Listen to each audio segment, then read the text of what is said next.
princípio. Espera lá, vamos falar sobre o princípio, mas então, para principiar, eu queria te pedir uma coisa, 3 coisinhas, na verdade. Primeiro é que você se inscreva nesse canal, se ainda não for inscrito. Faça isso, não custa nada. O segundo é que se você ainda não ativou o sininho das notificações, faça-o. Bem simples. E a terceira coisa, vamos ver se nesse ano a gente consegue aí os 50 mil inscritos nesse canal. Então eu peço ajuda a vocês para que vocês possam divulgar todo esse conteúdo que a gente, com esforço e também com generosidade, quer chegar até vocês, oferecendo um material bom. Então divulgue aí nas suas redes sociais nosso canal, o canal do Padre François Costa, Filosofia e Teologia. Vamos ao nosso tema agora. No princípio, o que acontece? A filosofia, ela começa com essa espécie de êxtase, de admiração, de maravilha.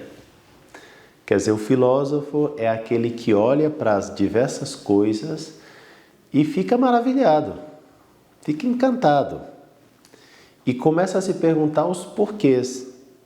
Então, essa primeira etapa da filosofia é uma etapa mais cosmológica, mais naturalista, está preocupada mais com a natureza. Talvez a primeira parte da filosofia é, sem dúvida alguma, a cosmologia. O mundo se apresenta diante de nós como algo digno de ser entendido, de ser captado. Essa realidade é muito importante para o filósofo. Num segundo momento, a gente começa, depois de ter feito várias incursões no mundo, entendendo os seus porquês, as suas causas, de repente a gente fica admirado com o mesmo processo que nos levou a pensar o mundo. Então a gente começa a olhar para a gente mesmo. Nós poderíamos chamar essa segunda etapa da filosofia de um período mais humanista. Sim, um período humanista, um período mais antropológico. Então, como podem perceber, primeiro a cosmologia, o cosmo, o mundo. Depois o homem, antropologia, a natureza humana, a physis, a natureza do ser humano.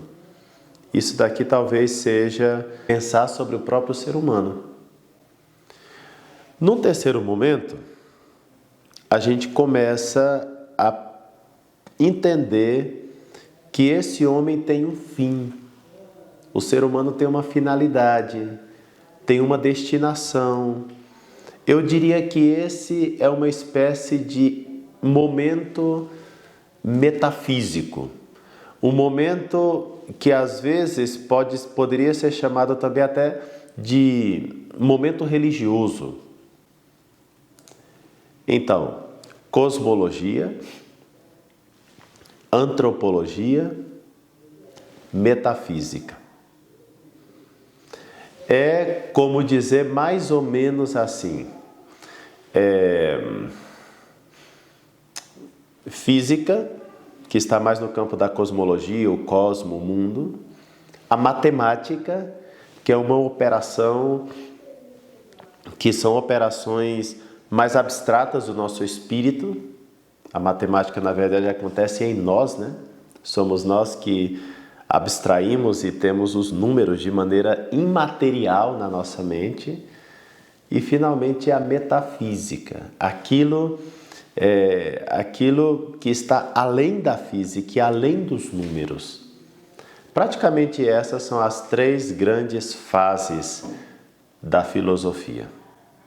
Bom, então, como se pode perceber, a gente se fixa num princípio.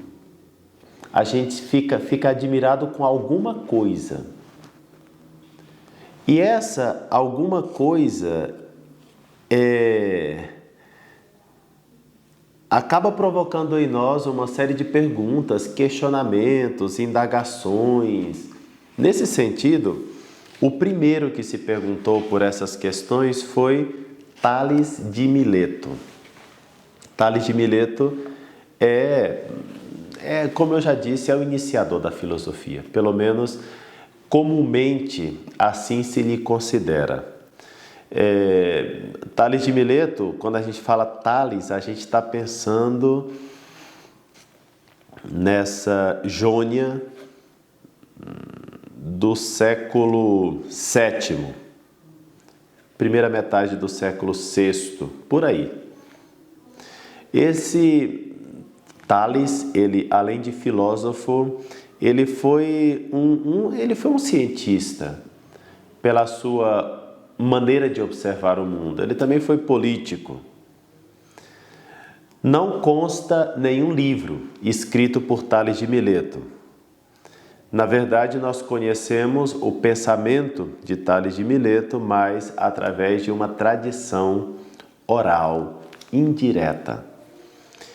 Parece que seus discípulos e aquelas pessoas que entenderam um pouco sobre o pensamento de Tales de Mileto, então foram divulgando isso posteriormente. Mas o interessante em Tales de Mileto é essa pergunta pelo princípio. A sua resposta vai ser que a água é o princípio de todas as coisas, mas eu não queria me fixar na água, porque, claro, outros filósofos disseram que o princípio era outro. Por exemplo, um tal de Anaximandro, final do século VII a.C., claro, Tales, Anaximandro, esses naturalistas, como assim se chamam, ou cosmólogos, todos estamos falando aqui antes de Cristo, evidentemente, né? A filosofia grega começa 7 séculos antes de Cristo. Pois bem, Anaximandro de Mileto também dizia que o princípio de todas as coisas é o apeiron, ou seja, o infinito. Anaxímenes também vai trabalhar tentando dizer qual é o princípio. Heráclito, a mesma coisa. E assim vai. Cada um desses filósofos vão tentar dar uma resposta vão tentar responder à pergunta: qual é o princípio de todas as coisas? Então, mais do que valorizar a resposta deles, eu queria dar valor à pergunta. A pergunta.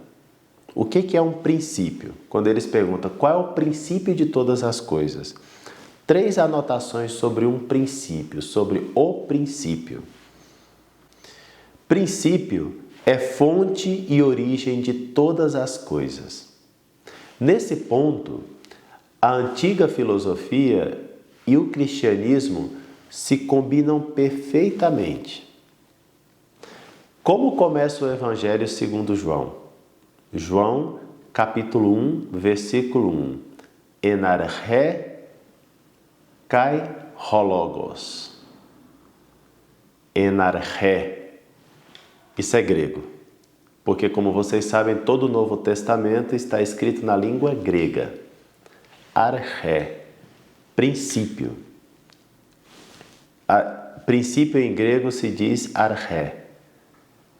Daí vem arquétipo. E tantas outras palavras derivadas de princípio. De arché, o arquétipo, o princípio. Enarché hologos. Enarché hologos. No princípio estava o verbo. Quer dizer, São João dá um tom filosófico ao início do Evangelho. Mas não precisamos ir somente ao Novo Testamento. Como é que começa o livro do Gênesis?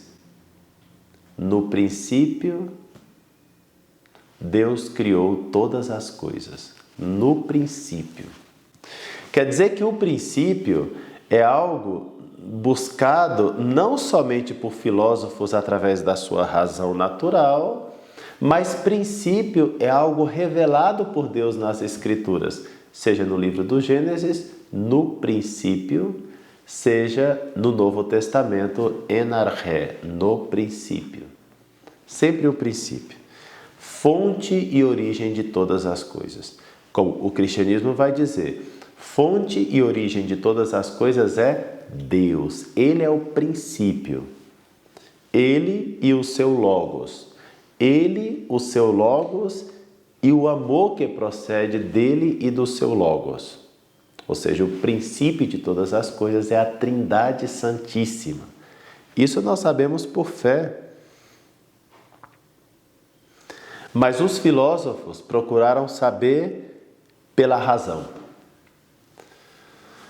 Então, isso é muito importante, a questão do princípio. O que estava no princípio? Né? O que existia quando nada existia? Olha a pergunta. Existia algo antes de que as demais coisas existiam?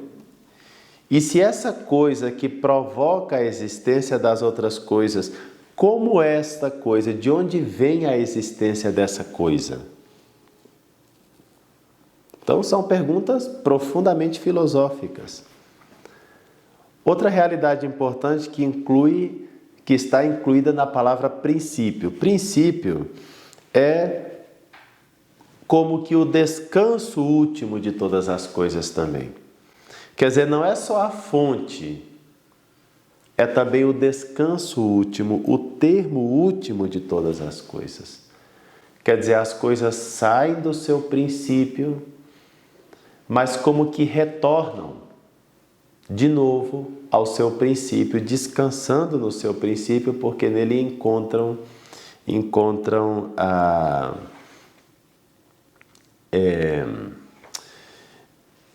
si mesmos, ao retornar para os seus princípios.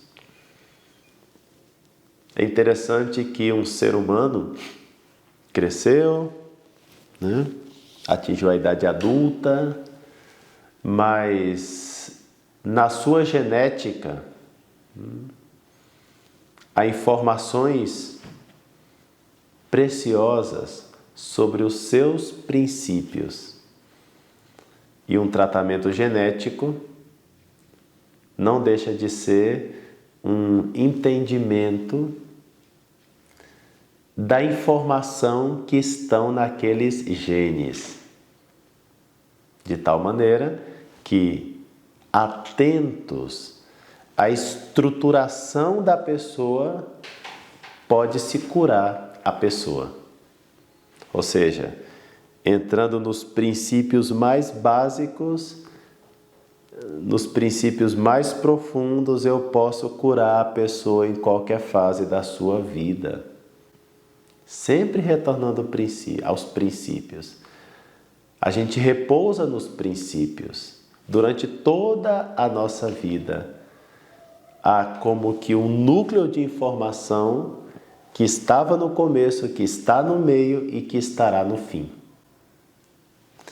E um terceiro momento, para entender o que é um princípio, é que é a permanente sustentação que governa todas as coisas. O que é que sustenta este universo? O que sustenta a tua existência? Posteriormente, a filosofia vai chamar isso de substância. Aquilo que está por trás das realidades de um determinado grupo de coisas, de realidades, né?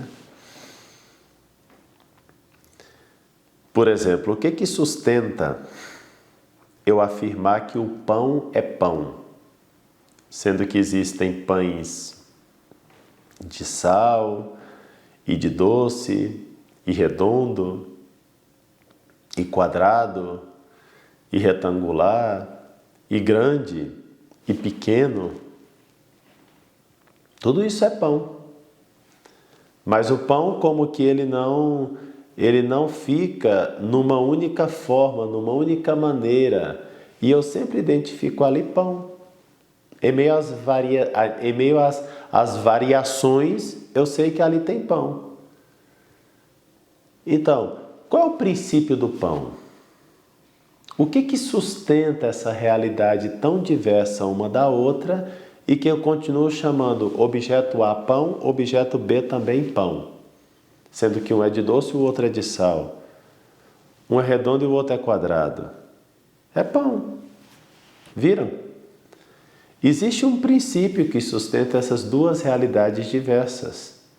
E o que sustenta todas as coisas? Qual é o princípio de todas as coisas? Então, o princípio significa fonte, fim e sustentação. É tão importante essa pergunta do princípio. E olhem,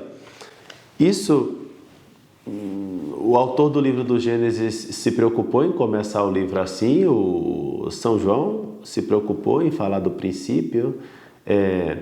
Cada vez que a gente tiver uma crise na nossa vida, voltemos ao princípio, à família, aos valores, aqueles valores que no princípio nós dávamos importância e que talvez agora não damos tanta importância mais. Na saúde, voltar aos princípios. No dia a dia, cansativo, depois de andar por tantas partes, para onde a gente volta? Para casa, para os princípios. Quando a gente está meio confuso, meio aturdidos, e para onde a gente volta? Para o princípio. Princípio da nossa casa, da nossa vida, do nosso descanso, da nossa oração. Princípios. E a sociedade? Quando a sociedade está meio bagunçada, o que ela tem que fazer? Olhar para os seus princípios, os seus pais fundadores, os seus heróis, os seus começos. A igreja, quando existe confusão na igreja, o que ela tem que fazer? Olhar para o seu fundador, Jesus Cristo. Olhar para os seus princípios, os apóstolos, a Virgem Maria, os primeiros cristãos. Essa doutrina que foi perpassando séculos,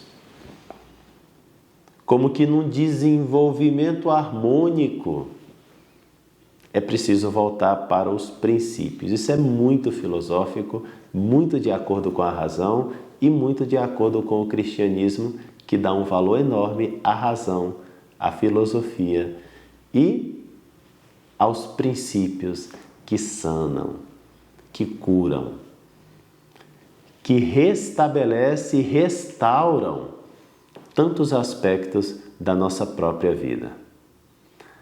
Até a nossa próxima aula de filosofia para todos.